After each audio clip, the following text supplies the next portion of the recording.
ہیں. لوگ الگ الگ دن منایا کرتے ہیں فروری کے مہینے میں، اور اس طرح کی باتیں بھی چلا کرتی ہیں کہ 13 14 15 تاریخ تک یا 4 5 دن تک جو ہے بچوں کو اسکول نہ بھیجا جائے تاکہ بچے جو ہیں گناہوں سے بچ جائیں.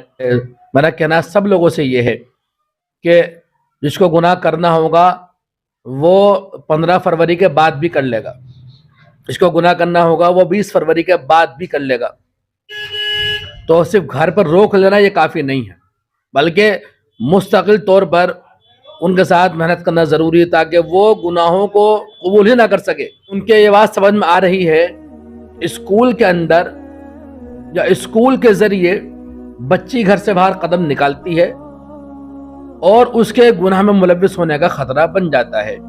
یہ بات جانتے ہیں ہم لوگ کہ باہر نکلنے کے بعد ہی بچی کے لیے خطرہ منڈلا رہا ہے، اور اس موقع پر ہم یہ کہہ دیتے ہیں کہ بھئی 12 13 14 فروری کو نہ بھیجا جائے، اس کے بعد بھیج دیا جائے. اب بھی بات ہم ادھوری لے کے چل رہے ہیں، اب بھی ہماری بات ادھوری ہی ہے. ہم یہ کیوں نہیں کہہ رہے ہیں کہ ہر ماں باپ کو اپنے بچے اور بچیوں کو مستقل دیندار بنانے کے لیے کوشش اور جدوجہد کرنا چاہیے. جتنے بھی راستے بگڑنے کے ہیں ان تمام راستوں کو بند کرنے کی ضرورت ہے.